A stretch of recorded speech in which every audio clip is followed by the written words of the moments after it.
special treat tonight as we say hello to the new football coach of the Giants, Joe Judge. Coach, thanks so much for your time. You were hired about a month ago. What's it been like in your first 30 days or so on the job? What have you been up to?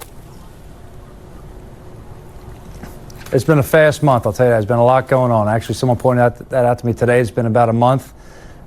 We kind of laughed. It's one of those deals that's gone so fast, and at the same time, it seems like it happened a long time ago. So, you know, it's been a lot going on. Primary focus right away was getting the staff in place. We've been able to do that.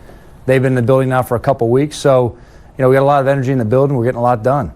It's been a busy month for you. You mentioned that staff that you put in place. You've surrounded yourself with a lot of head coaches who have had head coaching experience. Tell us a little bit more about the thought process when aligning the staff. Well, the first question I was asking, what you point out already, and I can tell you there's no thought process into gathering head coaches. I just wanted really good coaches who are going to add to the staff. The experience that they had already is a bonus. It's something that'll help me out personally. It'll help out our team significantly. But the first thing I really wanted was good people that are going to care about the players, that are going to have great relationships with the players, and can motivate them to get the most out of them. You know, after that, I wanted great teachers. I know we found that. We've got a lot of guys with different personalities that be able to touch everybody in the room, and we have guys that can identify how the players learn and are really going to do a good job getting the most out of them. Jason Garrett is the hire that I think made the biggest splash because he had been a head coach a long time with Dallas. He certainly knows your division. But what was it about Garrett and maybe what he does offensively that you thought would be a great fit for what you have right now with the Giants? I think when you watch what they did in Dallas, the entire time he was there as the offense coordinator, head coach, they've been able to have different players have high degrees of success. You know, they've thrown the ball well, they've ran the ball well. They have great player versatility with how they use the entire roster. They've adjusted over time schematically, but it's a great base foundation of the offense that's grown throughout his time to be very player friendly. And that to me was the biggest part, to get a foundation for an offense in here that can last over time. And you really look at the offenses around the league that have been able to have success long term. You look at the great quarterbacks in the league. The one luxury most of those guys have had is playing within the same offensive system for the duration of their career. Not necessarily with the same players, not always the same exact play calling, but the same system that's allowed them to grow and have familiarity within it.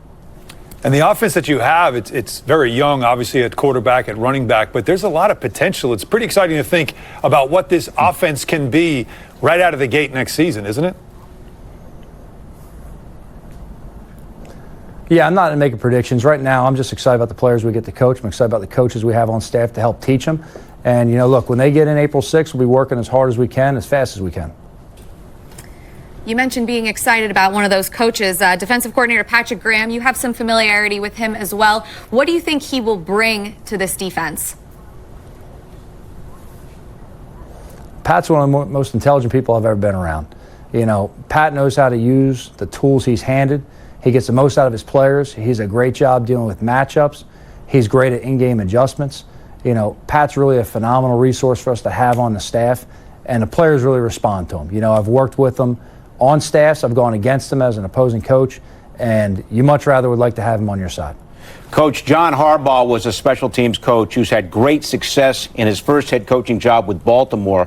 What is it potentially about your experience with the special teams that's going to help you now in your transition to be a successful head coach?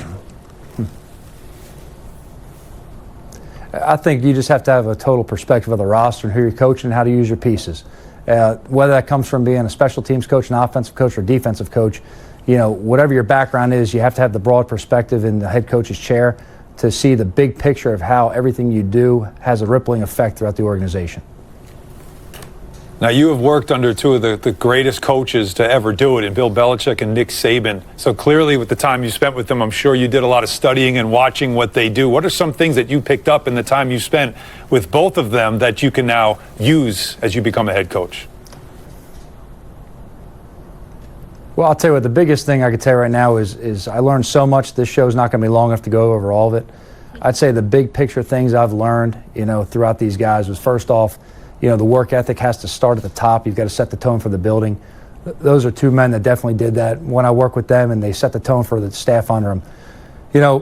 Situational football, the aspect of the personnel, I don't think you can ever forget that this game's about players.